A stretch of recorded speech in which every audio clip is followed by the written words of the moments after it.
दोस्तों, स्वागत है आपका हमारे YouTube चैनल पर। चंद्र ग्रहण लगने जा रहा। होली के रंगों बीच ग्रहण की छाया होंगी। चंद्र ग्रहण भारत में दिखेगा और आपको बता दें सूतक काल कब से लगेगा, ये सब कुछ जानेंगे। इस वीडियो को अंत तक देखिएगा, क्योंकि कुछ लोग ऐसी बातें कर रहे हैं जिसका कोई हाथ पैर ही नहीं। यानी लोग कह रहे हैं कि इस बार का ग्रहण भारत में नहीं दिखेगा, लेकिन अगर आप ये गलती कर रहे हैं तो आप जीवन भर भुगतेंगे। इसलिए इस ग्रहण के बारे में पूरी जानकारी जान लीजिए। होली कब खेलेंगे, होली का दहन कब होगा, पूरा वीडियो ध्यान से समझिएगा। चलिए शुरू करते हैं। रंग गुलाल उत्साह से भरे होली के पर्वों पर इस बार एक खगोलीय घटना भी घटने वाली है। और आपको बता दें, पंचांग के अनुसार होली के दिन चंद्र ग्रहण लगने जा रहा है, जिसे लेकर लोगों के मन में कई सवाल हैं। जैसे कि क्या ये ग्रहण भारत में दिखाई देगा, क्या इस दिन सूतक काल मान्य होगा, धार्मिक कार्यों पर इसका क्या प्रभाव पड़ेगा, क्या पूजा पाठ हम कर पाएंगे या नहीं।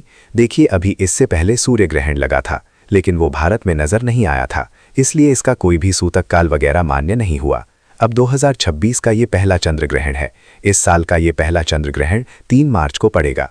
पंचांग के अनुसार ये ग्रहण दोपहर 2:15 पर शुरू हो जाएगा और शाम को 5:34 तक रहेगा। खास बात यह है कि ये एक पूर्ण चंद्र ग्रहण होगा, जिसे एशिया के कई देशों के साथ ऑस्ट्रेलिया में भी देखा जा सकेगा।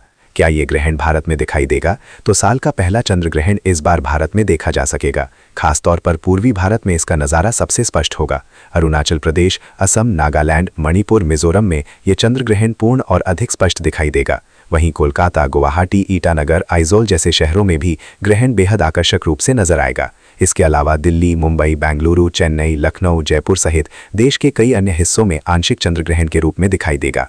मतलब ये चंद्र ग्रहण भारत में नजर आएगा और इसका सूतक काल 9 घंटे 15 मिनट पहले ही शुरू हो जाएगा। आपको बता दें कि 3 मार्च को सुबह 9:38 पर सूतक काल शुरू होगा, जो ग्रहण के समाप्त होने के बाद ही समाप्त होगा।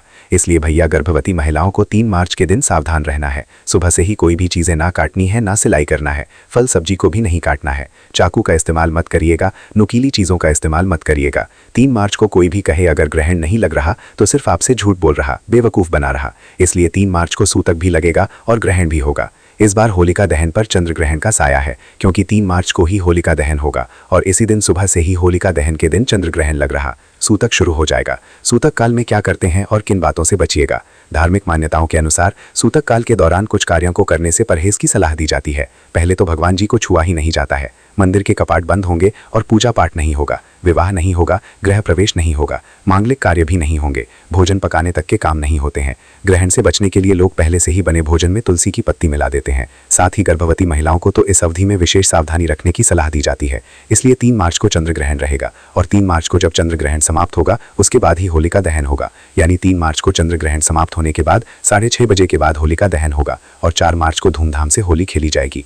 कुछ जगहों पर होलिका दहन 2 मार्च को भी मना लिया जा रहा है, क्योंकि 3 मार्च को चंद्र ग्रहण के कारण लोग 2 मार्च को ही होलिका दहन करेंगे। हालांकि इस दौरान भद्रा नहीं लगा होगा, इस बात का ध्यान दीजिएगा। ऐसी ही नॉलेजफुल वीडियो देखने के लिए हमारे चैनल को सब्सक्राइब कर लें। आपको और आपके परिवार को होली की हार्दिक शुभकामनाएं।